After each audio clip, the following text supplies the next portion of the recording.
G'day and welcome to the Indie Over 50 interview series.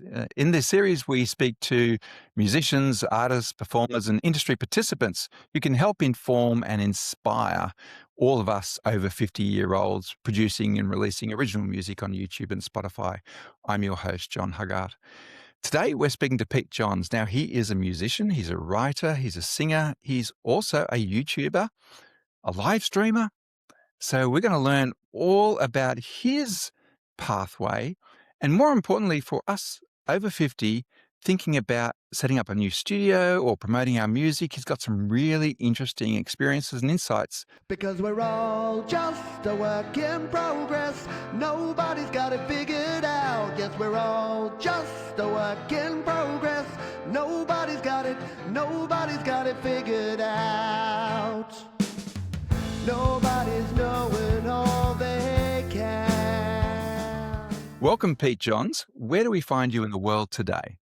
G'day, John. It's a pleasure to be here. I'm here in sunny Adelaide, South Australia. Very sunny today, 30-something degrees, middle of summer here. So, wonderful to be chatting to you, although I do feel a bit of an imposter because I am not quite over 50. So thank you for bending the rules and allowing me on the show. My expression is always, we don't check birth certificates. But the point about today is really that your journey is so interesting, and I think will be really, really exciting and interesting for over 50 artists who are grappling with the ideas of new technology. So we'll talk a little bit about that. Talking about new media like this social and if you do a video clip, what happens to it? So as well, we're interested in finding out your music journey as well. So my question to you is, who is your favorite artist of the 21st century? So I'm a child of the grunge era. So Yes. for me, it was the Nirvanas and the Pearl Jams and the Offsprings and the Green Days and all of the bands of the early and mid-90s, plus something I know we share, which is a lot of the Australian bands of the late 80s and early 90s, your Hoodoo Gurus, your Crowded Houses. They were a big part of my upbringing. 21st century is harder. But these days, I mean, I got teenage kids, so they introduced me to a lot of the pop music that, you know, you look at your Taylor Swift, you look at your Billie Eilish, and at a distance, you're like, that's not for me. I'm an old man. I can't listen to these. And then you listen to the production values and you listen to the songwriting abilities of these kids, and you're like, that's actually amazing. But if I'm sitting down and listening to a more modern band, I love The Killers. So Brandon Flowers is wonderful. And look, Australian bands, I'm wearing the T-shirt, the Cat Empire. That is very, very cool. And talking about going to a concert, I always ask, what was the first thing that you remember spending your own money on? The vivid memory I have was as a kid, I had the double tape deck, the boom box that I got for my birthday, and I went into Kmart here in Australia. Kmart still exists and is pretty prominent even now, but back then you'd bought your cassette tapes at Kmart, and I walked in there, and there were two bands that were like racing up the charts at the time. One was Europe, and one was the Eurythmics. So I love telling the story that the first two bands that I bought the cassette tapes of with my very own money were in exactly the same section of the tapes in Kmart, because it was Europe and Eurythmics in that order. So that was an indicator of the sort of music I was into at the time. And I want to take us into your journey. But before I do, I'm going to do the spill here, the little spoiler alert. And just to explain, there's the backstory. Pete and I have met through our respective YouTube channels and actually introduced via one of my subscribers and listeners who actually suggested I reach out, or people should consider reaching out to your channels. And so we then engaged and had a bit of an email conversation, and you were able to highlight that we actually had history. Do you want to tell us about that story? Yeah, well, like you do when you get an unsolicited email from someone that says, I have a YouTube channel and I'm a guy and I'm doing a thing, you do a little bit of Google stalking. My history is nearly 20 years in the energy industry, and for those that know John, has a fairly similar background, has had a lot of roles with energy companies. So turns out that we've crossed paths either virtually or physically. We're not quite sure. But yeah, about 20 years ago, sort of the early 2000s, when we were both working for one of the big energy companies in Australia, that we both shared the same sort of workplace and the same contacts. And it was very interesting that I've sort of started this second chapter in this new journey that I've gone on since I sort of moved away from the energy industry, but the industry comes back to find me in weird and different ways. Indeed. It was an actual delight and treat to hear how you connected those dots. So let's talk about your background. We'll come to later that you're a YouTuber, streamer, musician, performer, and writer. But you've also got this corporate background. You were in the energy industry for a long time in Australia. So tell us about, your background. Was it music always, or was it the corporate world? I like to say I do what I do because I was a frustrated musician. I was a weekend warrior stuck in the body of a 9 to 5 corporate mortgage family guy. And I think the reason that our missions kind of align so well, John, is that we both want to help people that think they can't, but actually can. And I was definitely in that role. So around mid-20s, early days, played in bands and played out and recorded. And back in the days, we'd have to pay for studio time and record onto reel-to-reel recorders and all the things that I know many of us have all done. And then you hang up the guitar one day, and then you realize 2 years later that you haven't touched it in literally 2 years because you've been busy with everything else. So, and I did that for a good 20 years. I did that from my early 20s right through till I was nearly 40. But I sort of realized, hey, it's kind of ridiculous that with all the advances in technology and all of the modern conveniences that we have, that I'm not making music, or that I'm not playing music, or at the very least, I'm not listening to more music. So I kind of dove in at that point and checked out all the new technology. Like most folks, got super confused, got super overwhelmed, and decided this is way too hard. Took another little break, came back to it, and then, discovered a little thing called GarageBand, which, again, we can chat about later as well.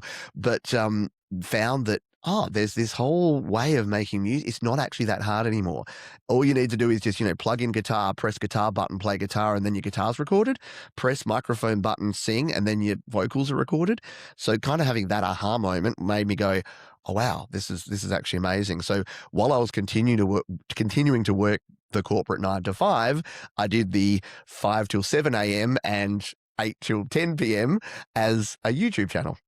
So something that I'm sure that you can relate to is going, hey, let's find something fun to do on the side while you're doing other things, and let's create a YouTube channel. I went out to find the tutorials that I needed to help me learn how to use GarageBand and make music. I couldn't find them.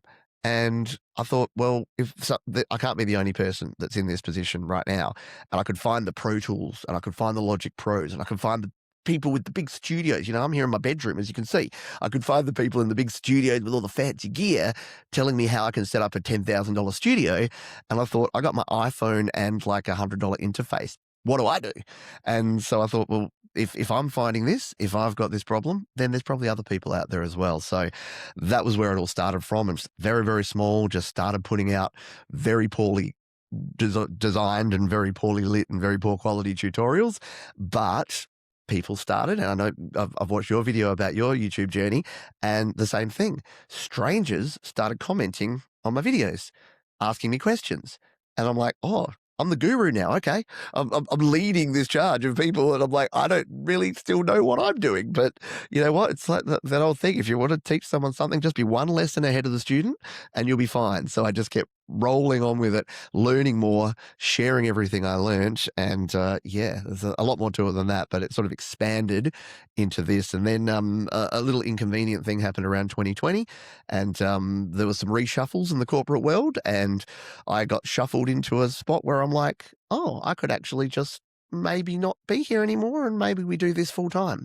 And at that stage, we'd built up the channel, had nearly 100,000 subscribers on Studio Live today, and I'm like, this could be a sustainable full-time gig. And here we are, 2026, and we're still going strong. That's an amazing story to take your passion, your hobby, your education, the frontiers that you were facing yourself. How do you do this stuff on GarageBand at that point, or any other applications that you were dealing with, and then sharing that, and then amassing that type of audience. So yeah, the elevator pitch I have, because I came from the corporate world, so you always got to have an elevator pitch, John, is that I help people create, record, and release their best music.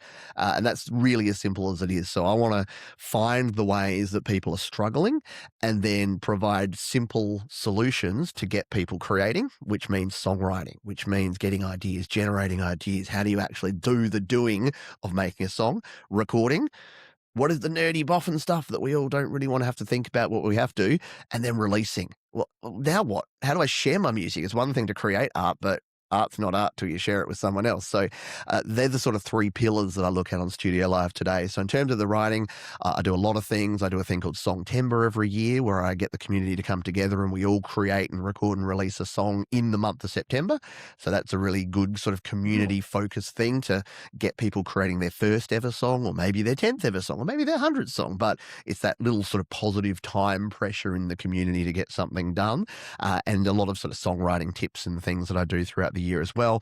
And then a heap of tutorials around the nerdy stuff. How do you use GarageBand or Logic Pro? How do you set up an audio interface? How do you record without getting a whole bunch of background noise in your recordings? And how do you get the best quality and mix and master your songs? And then the releasing, the distributing. How do you get your music out there? Do you want to sell it on Bandcamp? Do you want to stream it onto Spotify and YouTube Music and Amazon and Tidal and Deezer and the thousands of different platforms that we have, as well as sharing it as a video format? So because YouTube has become so massive, and video formats and short form content like TikTok and like Instagram Reels and other things, there's so many ways that you can share. How do you work out what you do? What do you focus on? And how do you create content that's actually going to make people want to watch it at the end of the day, and that you are proud of? Probably more importantly, that you can sort of say, I did that, I got it done. So yeah, that's what Studio Live today is all about. So it's tutorials. We do live shows. We do a show called Your Music Live every weekend, which is great fun. So that's a 2-hour show where I play the community's music and I become the DJ. I get to be the radio DJ. People send in their tracks and we spin them. So yeah, I'll take the moment to plug and promote and say, if anyone out there, I know many folks are looking for more places to have their music played, and we've got the wonderful little community on Your Music Live where we play people's music every week, and it just gives you not only a place to showcase your music, but to get together with other like-minded folks who are doing the same thing that you're doing, and the connections you make. And I know you've found this, John, too, the collaborations you can do with other folks, other like-minded folks that are also trying to create music. It's just a wonderful thing, and you can do this with people anywhere in the world. Like anywhere. Doesn't have to be in your own hometown, doesn't have to be in your own country, doesn't have to be in your own time zone. It's people everywhere. So yeah, it's a wonderful thing. So I said it's an elevator pitch, but then it turned into a TED talk, so apologies, but that's the Studio Live today in a fairly large nutshell. No, look, I was happy to go on that elevator ride, but it was really, really helpful to actually get that broad understanding of the expanse of the offer from what you provide today and the opportunities that you create for the community.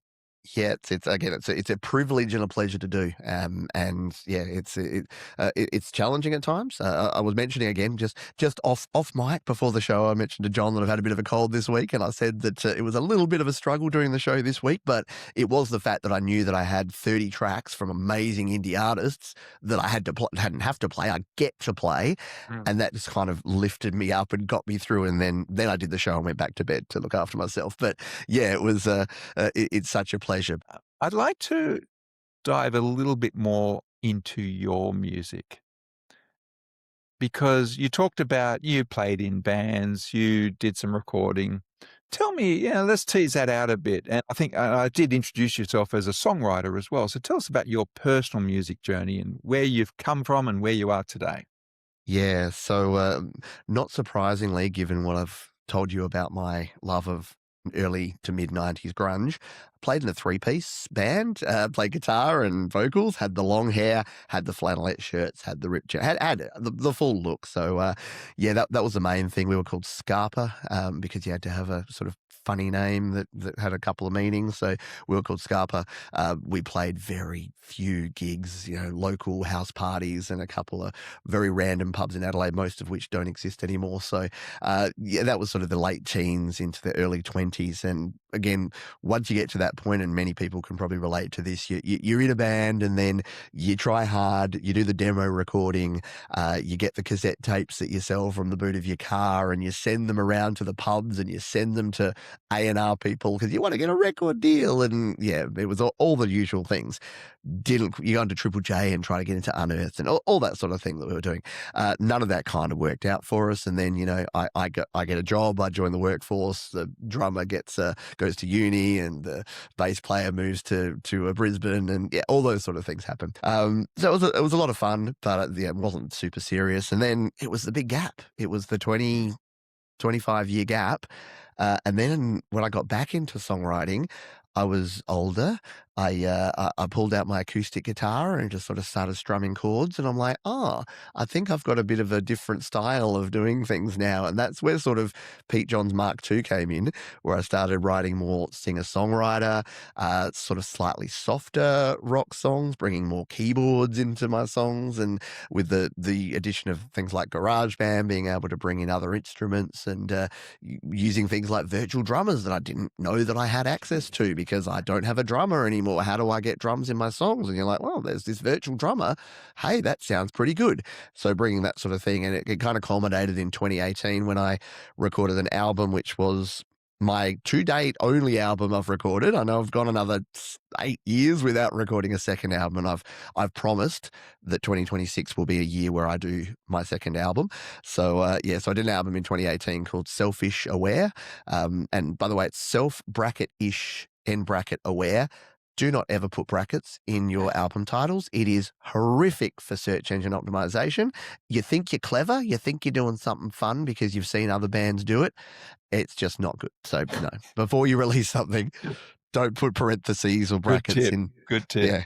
So I started making music, and then the sort of music that I'm making now is a lot of it's autobiographical, some of it's not. It's a lot of storytelling type music. I've been inspired a lot by, especially a lot of Australian artists, so people like Pete Murray and Lior, that do very acoustic guitar based music, but with a bit of vibe, with a bit of groove, like Jack Johnson's style as well. Love a bit of Jack Johnson. So that's kind of what's created my musical styling. And then very occasionally I'll let the hair down, at least virtually, and plug in an electric guitar and kick on the DS1 distortion pedal from the 90s, and revisit my roots and do something a bit angrier and darker and grungier and grittier, just because I can. That's the great thing about these days, is you don't have to be a genre or a type of music. You can create what you feel at the time, and because of the technology that we have to do it now, anyone can do it, and it's great fun.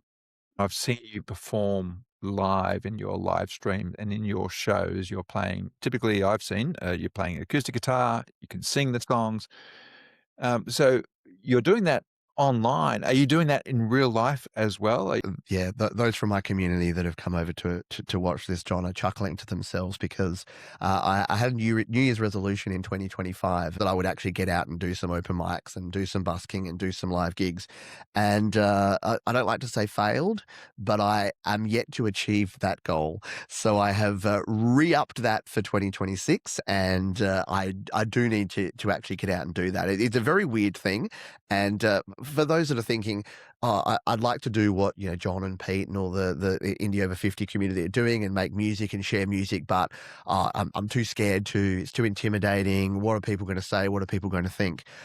I get that 100%, because that's exactly how I feel about public performance. And it's very weird, because I'm someone who doesn't care about talking into a camera to tens, hundreds, thousands of people in the corporate world. I got up and spoke to whoever, whenever, whatever it needed to be. If it was something I'm passionate about, I'll get up and talk about it. Yet when it comes to my music, I have a bit of a block, and I've been working on it. And again, just being 100% honest, because I know it probably helped people to hear this, that it can be daunting. It can be very daunting to do something that's outside of your comfort zone. So I'm determined to do it. I'm working on it. I've got no excuses not to. I've got all the songs. I've got all the gear. I've got all the know-how and all the knowledge. I just need to actually get on and do it. I guarantee that in 2026, you'll see me do that over on the Studio Live Today channel, because I think there's other people that probably need to see me do it, because they're feeling the exact same way. And once they see that it's not that bad and nothing horrible is going to happen to me, and hey, it might even be good or fun, then I think that'll be a good thing. So no, short answer is no, I don't play out, but I play in my own bedroom, and I play in my own backyard, and I live stream it to whoever wants to watch it anytime at 24/7. So it's a bit of a weird situation. Weird indeed. As you say, you're happy to broadcast globally and live and through this social media channel. And then, but standing on a street corner in a pub, is a different front line to embrace, isn't it? Yeah. Yeah, and it comes from my sort of card-carrying introvert tendencies, and it's why when people come to me and say I'm scared to share my music, I don't say, "Oh, you should just do it anyway." I do that. I do say that eventually, but the first thing I'll say is, "I get you, and I hear you, Mm. and it is, but here's all the advantages and why you need to do it anyway." So yeah, it's about pushing through those because very few amazing things got achieved completely within our comfort zones. It's usually when you push yourself out of those comfort zones that you start doing the truly amazing things. And here we are in 2026. If someone was setting up a music home studio today from scratch, what would your recommendations be? It depends.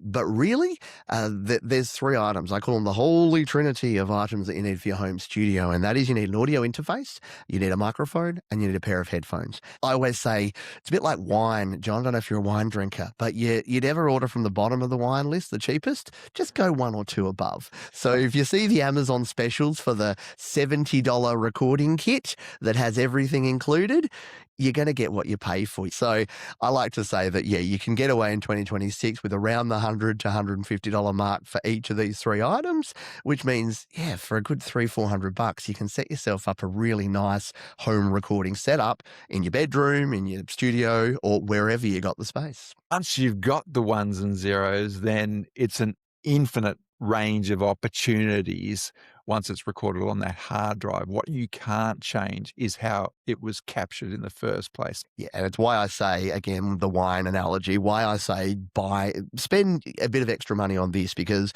what these have is they have preamps for your microphone, they have interfaces for your guitar, and then they also have the analog to digital converter, the AD converter, which takes your analog signal, sends it out via the USB to your computer or to your tablet or to your phone, and that's what actually gets recorded. So that when you plug your guitar in, you plug your microphone in, you're getting the best quality signal. It's not degrading your signal before you've even processed it.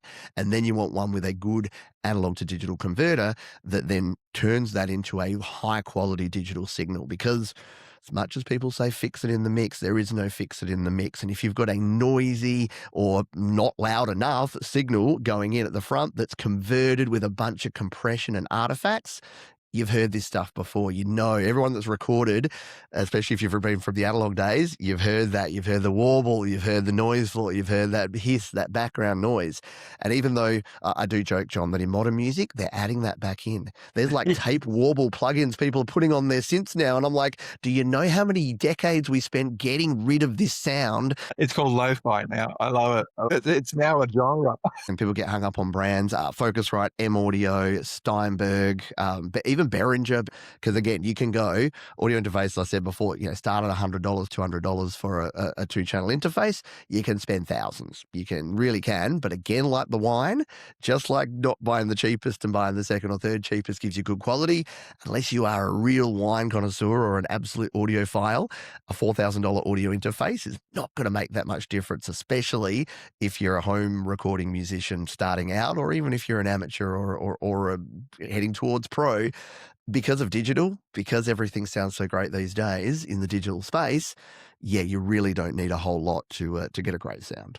So let's talk about the microphone. Yeah, so microphones, again, there's so many different options out there that it really does boil down to two different types. I'm talking through a dynamic microphone, and the one I held up here is a condenser microphone. So this is a large diaphragm condenser, and this is a broadcast-style dynamic microphone. The main difference between these is that your dynamic microphone doesn't need your phantom power. You might have heard that term, phantom power, 48 volts of power. So all of your audio interfaces, they'll have a button on them that says phantom power, and that provides some additional power to your condenser microphones that actually allows them to work. Your dynamic microphones don't have that, which means that they don't pick up quite as much of the sound. Now, that's a good thing, but it can be a bad thing. So the reason that folks use dynamic microphones is that they've got great noise rejection. You can record very loud sounds. If, like me, you've got a very loud voice, you can use a dynamic microphone and you're not going to be popping and clicking it all the time. But if you're recording something like a violin or a female vocal or something like that, then you are going to want a little bit more clarity. Trade-off being, this is going to pick up more background noise. So that's the general trade-off. So in a perfect world, what I say to folks is if you can get one of each, that's great. But what I normally say is if you start with a condenser, you can usually live with that, because if you're recording a loud guitar, you just put it a bit further away from you. But if you're recording in a very loud environment, say you're in an apartment and you've got people around you, you've got traffic noise, that's where a dynamic microphone comes into its own. Now, you refer to the dynamic microphone. The name I think of is cardioid. Is that right? Cardioid? Yeah, cardioid. It's called cardioid because it's like a heart-shaped pattern. So it gives you rejection from the back, meaning that if you're got noise going on around you, it's not going to record that. It's a directional microphone, which is another great point. You're going to get a lot more direction, so it's only going to record. The reason that you use dynamics for vocals a lot of the time, the old classic, if you've ever been to a gig, they're almost definitely holding like a Shure SM58 or that style of microphone, because it's got the big ball on the top. If you put it there, you hear nothing. You put it there, you hear everything. And we're going to reject it because you get loud, fold back speakers in front of you and all of that. So that's your classic dynamic cardioid pattern, only going to pick you up. What you have in a condenser microphone, they still often will have a sort of more cardioid pattern, but it's often wider. So this is great if you're trying to record things that are a bit more spatial. You'll actually pick up some more of that. Like most things in home recording, you start simple. Stay away from the fancy stuff, because you can go really nuts with the micro. You can buy a $700 Shure SM7B, and I've seen people do this. They go out and buy the most expensive microphone that they can, and that's not really the best thing to start with, because those require a lot more technical skill to get the right volume levels and get the right sound that you're looking for. They're a much darker sort of microphone, whereas your entry-level ones like this are more of a bright microphone, which works if you're doing acoustic guitars or if you're doing vocals and the like. And my favorite experiences with the condenser microphones, when you've got the headphones on, they're so responsive. So you scratch your shoulder here and you hear the scratch, or your knuckles. Oh, there's the knuckle sound. And that's why I say, for folks who are recording in a noisy environment, a dynamic microphone is probably your best bet, because you are going to pick up too much. And if you especially got a lot of reflections as well, and again, we can talk about things like technicalities around sound isolation and soundproofing, all that sort of thing, and acoustic treatment. But just keep in mind that you want the fewest amount of reflective surfaces near you. You don't want to be facing against a wall for sound to bounce around, because that's going to pick it up. And the more soft stuff you have around you, the better. So my favorite place to record is in my walk-in robe right over there, because I'm surrounded by coats and jackets, and I can just set up my microphone and there's no reflections, and it kind of deadens that sound. Or, you know what, go slide into the curve and just go into your bathroom and record in there and natural reverb and experiment. There's no right or wrong, no such thing as a right answer. It's just what works for you. Elvis Presley for Heartbreak Hotel, I think it was his microphone went through to a speaker that was set up in the bathroom, and then they ran another microphone into that. Yep. And a lot of the time it's accidental. So just be ready. Just always ABR, always be recording, because you just never know what you're going to capture and what sound's coming through. So just hit record and try it. Don't give yourself sort of selection fatigue and over analysis paralysis. Pick a microphone and use it and try it. And I would be remiss if I didn't mention that I have a gear guide on my website, John, at studiolivetoday.com/gear. So if you want to know everything I use in the home studio, my mixers, my interfaces, my microphones, my headphones, my speakers, my webcams, everything I use for the channel, you can go over to studiolivetoday.com/gear. Let's talk about the headphones.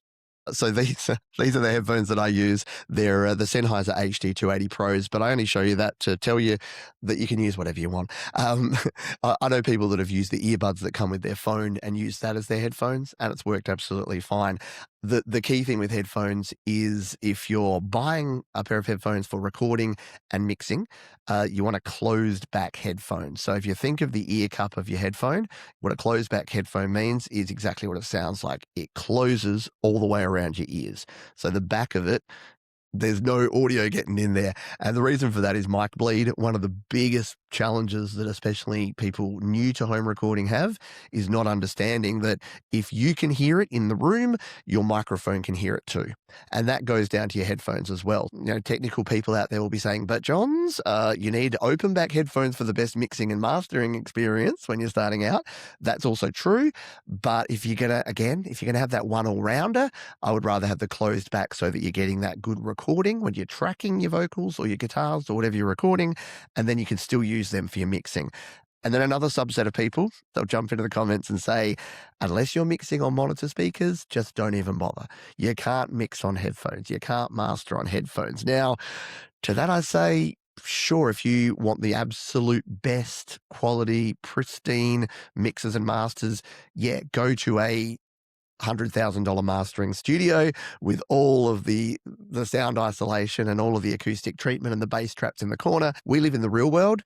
People, again, live in apartments. They live in share houses. They have children. They have spouses. They have people that they have to work around when they're doing their music. So headphones are actually an absolute godsend for the home studio. Now, once you've mastered your headphones and once you want to move up from that, set of monitor speakers is great. But for decent monitor speakers, you're usually talking at least $200, $300, $400 at that point. Again, if you're starting out with a pair of closed back headphones, and again, for around that $100 to $150 is going to do you the best, especially when you're starting out. If someone's got a studio today and they're thinking about improving or upgrading, let's talk about wine. Let's talk about a Penfolds Grange. This is the top shelf renowned wine from South Australia. It's a red wine. With money being no obstacle, you would go to monitor speakers first and foremost because they are great. Like, again, you feel good. What I see a lot of people do, and I've done it now as well, is a mixer. So having an actual mixer with faders and being able to actually ride faders and having that physical control. Because when you start out, you do a lot of things in the box and a lot of things is just clicking mouses and clicking things and sliding them around. For me, when I'm doing live streams and live shows, but also when I'm recording, it can be nice to actually just have an all-in-one mixer, which means you can have everything plugged in all the time. So if you've got a big mixer on your desk, you could have your synth plugged in and your keyboards plugged in and your guitars plugged in. One of the limitations of having a 2-channel audio interface is you want a stereo synth, you've got to unplug your guitar and your mic and plug in your synth and then unplug it. So you're doing a lot of the plugging and unplugging. So either having an audio interface that has a lot more inputs, so you can get 8 input, 16 input, 32 input audio interfaces, or moving to something more like a mixer. That's an option that a lot of people going to the higher end sort of studios do, as well as having monitor speakers. And then it really just comes into, like the bottle of Grange, instead of buying the $100 microphones, you do try the $400 microphones, or you go get one of the vintage AKGs for $10,000 or a Neumann microphone for $50,000. So you can go in a whole bunch of different levels. And what most people do, unfortunately, is they'll level up before they're ready. And it's kind of like when you start tasting wine, if the first wine you ever tasted was a Penfolds Grange, you'd go, oh, this just tastes like, pretty old grape juice. What's up with this? The trap there that a lot of people fall into is that they upgrade their gear before their level of skill is ready for it. And that means that you're giving yourself, and you think, oh, if my music's here, and then I bought a $100 thing, surely a $400 thing will leverage my music and make it 4 times better. Sometimes it makes it worse because some of the higher end gear is harder to use. It's much harder to set up a mixer properly to record than it is to set up a 2-channel audio interface. So to plug in a Focusrite, you plug it into the USB, you plug your guitar in, you say channel 1 and you go. If money was no object, what would I do? I'd buy a recording studio. I'd buy a space that's dedicated just for me to record in. And I would get a professional in to acoustically treat it, to put bass traps in the corner, to have my desk set up at the exact right angle, to do that triangulation thing that everyone tells you to do with your monitor speakers to make them the exact perfect ratios and all of that sort of jazz. People say, oh, you've been doing this for a long time and you've got lots of people that watch your channel. Why do you still have a Focusrite Scarlett 2i2 on your desk all the time? And it's like, because they work. And because that's what the people I'm talking to are using. I love watching the shiny stuff too. But for me, I kind of keep it grounded to what I think is what you need to just get a good recording. The other things that I had as a thought as you were speaking there, Pete, when you need and when you're ready, put yourself in the hands of the professional and go into the recording studio where they've got that gear into, yes, a professional paid environment where you'll get access to that next level experience with cost, but also without necessarily the cost or the restrictions or the disappointments necessarily of some of that extra studio spend, which was an option that you've identified there. It kind of comes back to something I say, which is as home recording, as solo creators, we often get stuck in this world of we got to do it all ourselves. And as you know, and as I know from the stuff we've done, collaborating with others, asking for help, and yes, seeking a professional when you need to is 100% valid. Plus, you can actually learn a lot from those experiences. So going into a studio, you're going to pick up on tips that you're going to take home to your home studio as well. They're going to help you with your next project. That is so true. When it comes to a video YouTube music clip, what do I do with it to promote it? I have created music videos and have shared music videos.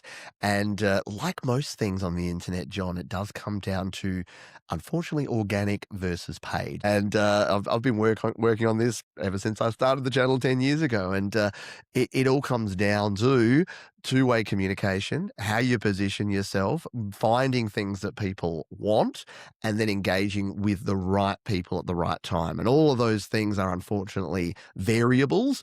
And people talk about you can hack the algorithm and I'm going to go viral and I'm going to get my music video shown to the right people. And yeah, you can do a lot of things. There's some things you can do right.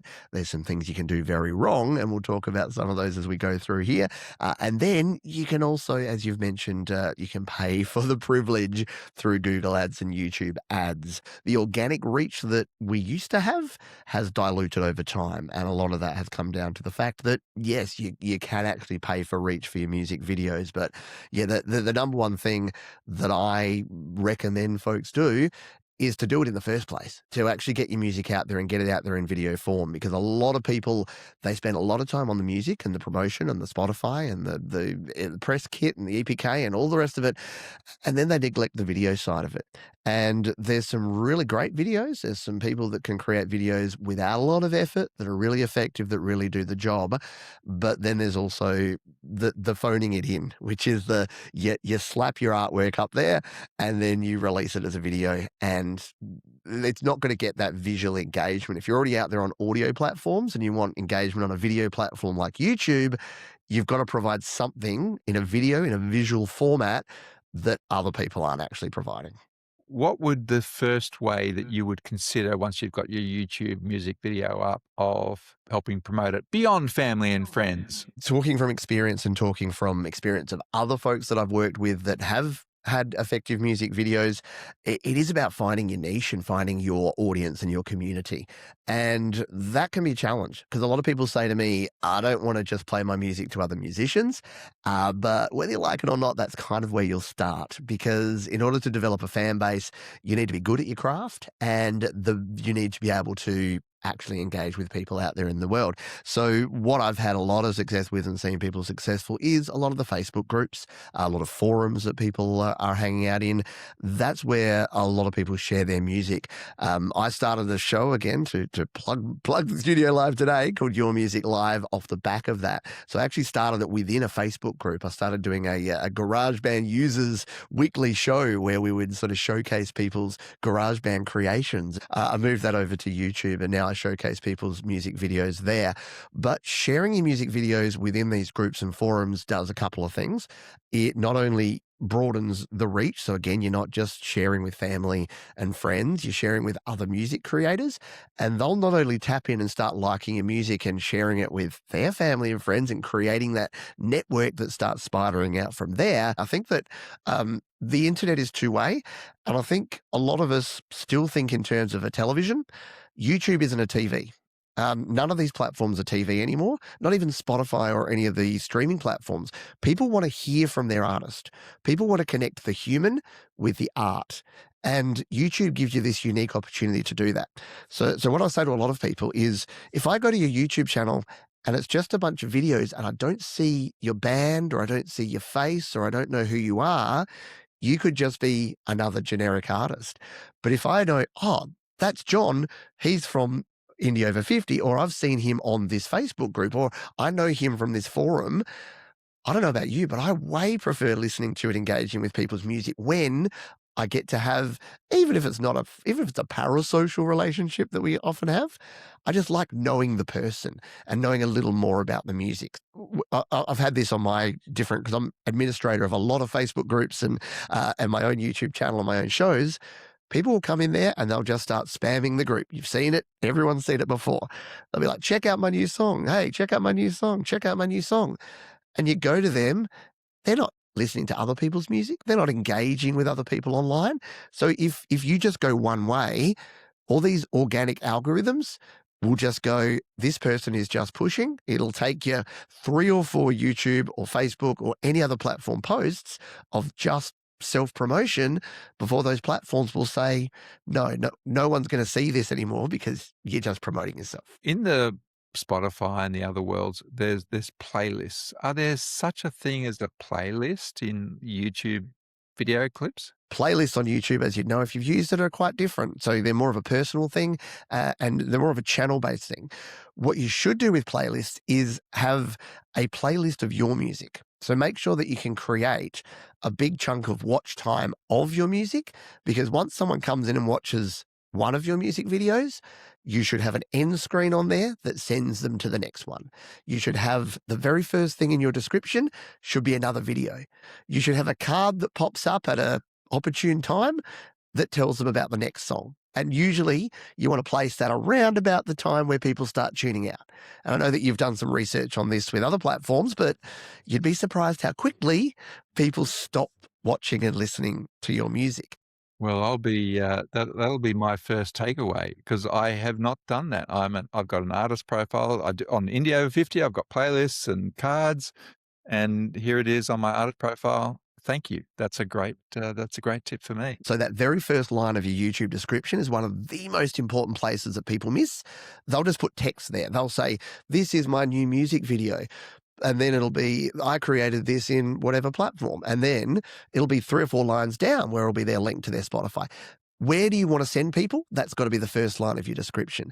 Same in your comment section. As soon as you release a video, the first comment should be from you, and it should be a pinned comment so that it stays at the top. And that's, again, because if you think about when you're watching YouTube, you're watching it on either your phone or your tablet or your screen, and you go to the comments to see what are people saying about this. And then the very first thing will be, hey, like this, you'll love this, or follow me on Spotify. And the other thing with your videos is use the tags, use as much of the description as you can. YouTube give you all these tools, and some people say tags don't work and descriptions don't work and metadata doesn't work until it does. So again, if you're going to spend the time to make a music video, you might as well spend half an hour optimizing it and getting all that information in there, setting yourself up a nice playlist so you can create a chunk of watch time, so that I go in there and I find John's song and I'm listening to it and I'm watching the music video and I'm like, this is rad. I want more of this. So yes, playlisting, but not the sort of playlisting you're talking about. You're basically trying to create a big chunk of watch time that's all around you and your content. Okay, so that's really helpful advice right from the get-go. With the opportunity to share your video clip with Spotify, for example, you can submit them to editorial playlists. Is there anything similar again in YouTube video music? Less so than Spotify in terms of the curated playlists. Where it's similar is the paid component. But if you're going over into the paid side, there's some caveats with that in terms of what you should and shouldn't do with it. You can pay for views. I call them Vanity Metrics, John. And the biggest sort of mistake I see people make is that they have, say, a music video. They've got 100 organic views. And they might be thinking, oh, that's only 100 views. I think that's great. So they go to YouTube ads and they say, right, make this 2,000 views. But what that actually does is it puts that as an ad for people, but they don't love ads and they skip ads. So your 3-minute music video might average 5 seconds of playtime, because the vast majority of people are watching a video on YouTube, it's halfway through and then it pops up and it's John's latest music video. I mean, you've got to be in a very particular mood to go, rather than watch the end of this video that I'm halfway through, I'm going to sit here for 3.5 minutes and watch John's latest music video. So when you talk about paying for views, you might feel great at the end because you'll see your music video and instead of 100 views, it'll say 2,000 views. But then you go to your watch time and you see it's been massacred because it combines that with your ad views, with your organic views. So you're looking at that and you're like, why are people tuning out after 6 seconds? And it's because that's how quickly they can click that skip ad button. Like the algorithm's looking for engagement too. So people talk about this mystical YouTube algorithm and how it works.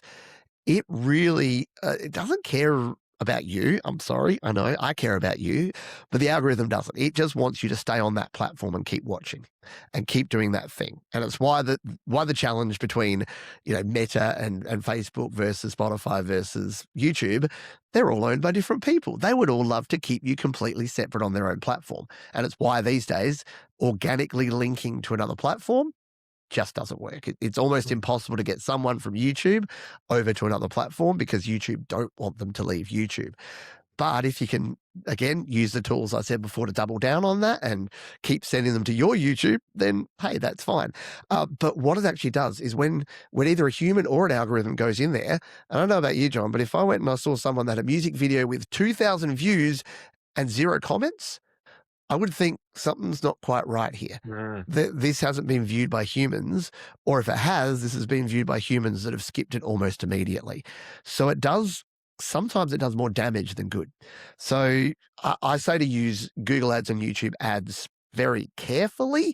I think if you've already got something that's engaging with people that you think can engage with more people, great.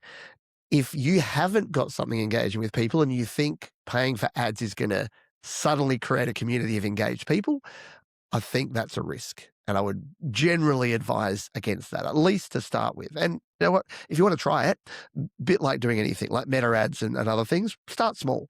Like do a quick $10, $20 investment and see what happens. But again, don't be surprised if you see nice looking numbers until you dig into that next level and then you find that what's on the surface is not quite as shiny underneath. Is it the case now that you could take a snippet of your video and make it go viral or promote it on TikTok and that people will magically move from TikTok over to YouTube? Yeah, TikTok is hard, and I'm not a TikTok expert by any stretch, but TikTok has such a low creator focus and such a high just swiping, endless scrolling algorithm focus. So people on TikTok tend to not follow creators as much as follow trends, and that makes it really hard to get people to move across. There's better correlations between things like Facebook and Instagram and YouTube because there is more of a creator focus. If you follow someone on Instagram and then you see an Instagram reel, and then you're like, oh, I wonder if they're on YouTube, or again, you can have your link in bio and that sort of thing to try and get people. So I do that quite regularly. Is I'll have if I've got something on Instagram, my link in the bio will always be to YouTube. So yeah, moving people across platforms is one of the hardest things to do, but it's possible. So again, with the Facebook groups that we've now got a lot of people in my live streams on YouTube that came from the Facebook groups. To me, it's more about just consistency and constantly doing things as opposed to trying to just have that one shot out there and hope for the best. It does come down to if every interaction you have is promotion, then the algorithms will pick that up. They're smarter than we are. They've been trained by very highly paid, professional, very smart people, so they're way smarter than we are. So if you think you can outsmart the algorithm by just pretending to interact, by just going and ticking the boxes, and then just still only promoting your stuff, it's not going to work. But if you genuinely love music and you genuinely care about music, go and find as many groups as you can, but instead of going in there and spamming them with their songs, just sit in there for a while. And this is the best thing to do. Go into a Facebook group, feel it out, see how it runs, and then once you know how things work, start interacting with people, start commenting on their music, and then gently introduce your music because people will then start asking, oh, do you make music? Send me a link to your music. They'll hit you up on your DMs. They'll do things like that. For those of us that come from a sales and marketing background, you're like, how do I get it done right now? Let's just put some more spend in there and get it happening. But to do the organic stuff, you kind of have to do the legwork. And it's why I say for people these days, I do feel bad when people get into music thinking the old way is how it works, the old world of like record deals and labels and things and getting famous and A&R and all that sort of stuff. Because when you look at it now, it just doesn't work that way. You kind of got to set up your own measures of success early on rather than chasing what everyone's telling you success looks like. And that's why I say that thing that I think 100 views, I think 10 views is great. I think if anyone is interested in your music, I think that's a win. I think you've already won. It's just around how you measure that success. And if you do want to get into more people's ear holes, then yeah, you got to put in the hard work. I'm not just saying that this is only YouTube, but Spotify is the same and Facebook's the same. They'll give you metrics because they want you to be chasing these numbers. Like, at the end of the day, they want you to be chasing them, and then they'll magically present that option to promote your content or to buy an ad or to do things because they want you to see those numbers. I was building this up as a business and I had to watch the numbers, and again, I came from the corporate environment where it's all numbers. It's not measured. It's not. So I was looking at all the numbers, but then I realized those numbers were fake. Those numbers didn't matter. That's like I cover in the energy industry, John. That's just like only looking at your acquisitions and not caring about your retentions. Your retentions cost you 10 times less. And I realized that my retentions were people engaging with my content because it didn't matter. If new people came in and checked out 5 seconds of a video and then left and it put a 1 next to it, and now my video's got 1,000 or 2,000 views, that means nothing. But if I actually go in there and someone leaves a comment and then I respond to that comment and say, oh, thanks so much for the comment. You might actually love this video too. I explain it in more detail here. And then they go on a watching binge. The story of my channel, it's not related to this, but it's a YouTube story. My most popular video is how to dig the crud out of your lightning port on your iPhone. It's got over 3 million views. And so many people came in, saw that video and went, oh, what's this guy talking about? I like making music. GarageBand, you say? Oh, okay, yeah, I'll learn GarageBand. Oh, yeah, I'll make a song. So there's people that come in, the gateway can be one thing, and then there'll be something completely different. And how that relates to you and the community and sharing your music videos is share those weird things. Share the behind the scenes things. You got a short of you doing something, even if it's vaguely music related, but it's just you and it's just your personality. Throw it out there. Just try it, because at worst, no one's going to watch it. But guess what? If you don't put it out there, they're not going to watch it anyway. But at best, it's going to create a conversation and a connection into a person that's then going to become someone. It's that whole 1,000 true fans thing. Then they'll go and engage with your music. They'll go and engage with your channel. They'll join your Patreon if you start doing things like, if you want to start going down the monetization path as a musician, they'll buy your t-shirts. They'll do all of that sort of stuff. So yeah, I know it sounds a bit cliched to say, everything comes back to one-on-one human interactions. But yeah, all the algorithm stuff's important and it's real. But as soon as you get that opportunity and someone's just in there and just finding their way towards your content, grab them and be the human. I don't even know how many comments I've had on my channel over the last 10 years, but it's a lot. I get about 10 to 15 a day. I have personally responded to each and every one of them. And sometimes that takes half an hour, sometimes an hour a day. I know the value of retaining a customer and retaining someone that likes your music and not thinking, but knowing that they're special to you and that you're personally taking time out of your day to respond to them. That's so super powerful. So yeah, just be a human and engage with other humans is my number one tip. Lyrics. Do you recommend the lyrics in the description of the video, and do you recommend the lyrics on the video? So yeah, lyric videos are really engaging, and having them actually baked in. So there's a few ways you can go about it. Everyone should put lyrics in your description all the time. Same with your metadata. If you're releasing to Spotify anywhere else, people can search by lyrics. So lyrics become important metadata. If someone hears a hook of a song and they want to find it, they're going to search for the lyric. You want to have those lyrics embedded in there. The second thing you can do is put it in as subtitles. So you can actually put your lyrics in and sync it as subtitles. I recommend doing that as well. It takes a bit of extra time, but you can actually do that. That means when people have the subtitles on, it'll bring those up. The benefit of that is it'll do automatic language conversion a lot of the time as well. So it'll convert it to someone that's non-English speaking, but nothing is quite as good as an engaging video that has something visual as well as the lyrics. Look, if you've got the time and the energy to make, a full Vivo style music video, great.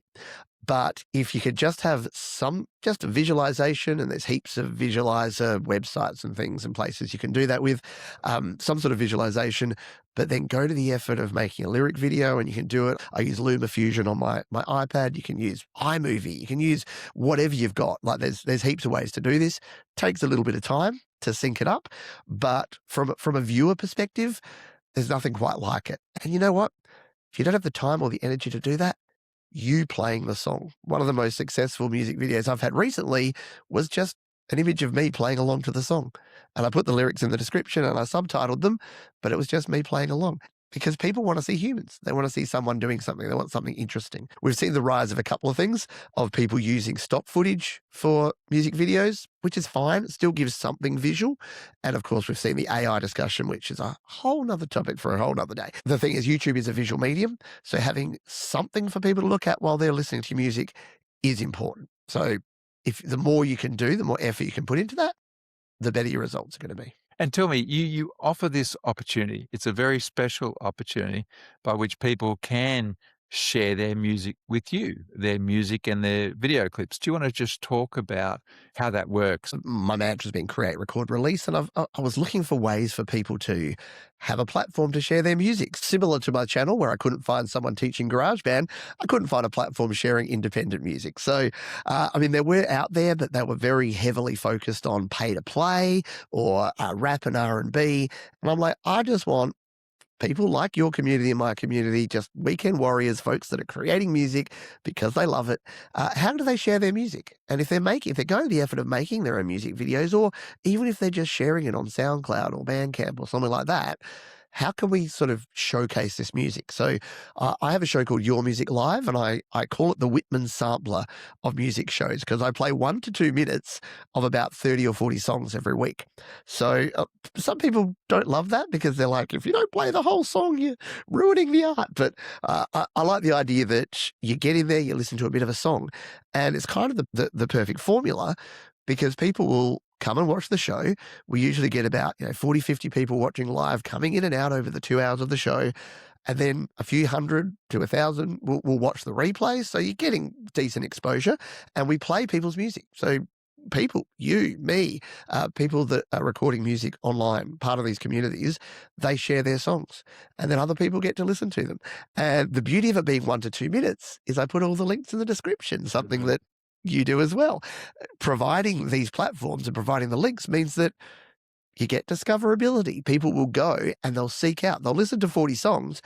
You're not going to listen to 40 songs and want to go subscribe to every single channel, but you're going to find something in there that's cool.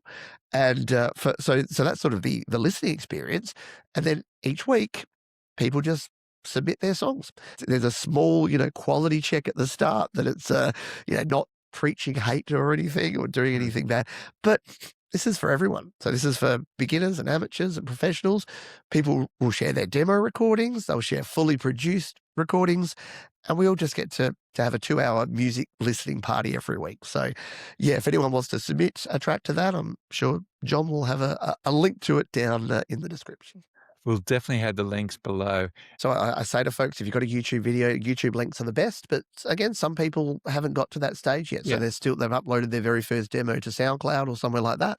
So we'll play that. But again, the more visual, the better, and the more people are going to engage with it if you've got something visual. So yeah, if you're out there and you've got your music video and the one that we've been talking about that you're trying to promote, and you've just cleaned it all up because you took Pete's advice and you got your links in there and your end cards and everything in there, then jump over and submit it for the next Your Music Live show, and you could be showcased to a wonderful community. And shout out to the community, because I have the best community. I often say the show's called Your Music Live. It's not My Music Live, and it's YouTube, not my tube. So yeah, it really is about you. It's about other people, because otherwise it'd be a very boring show if I just played my music every week.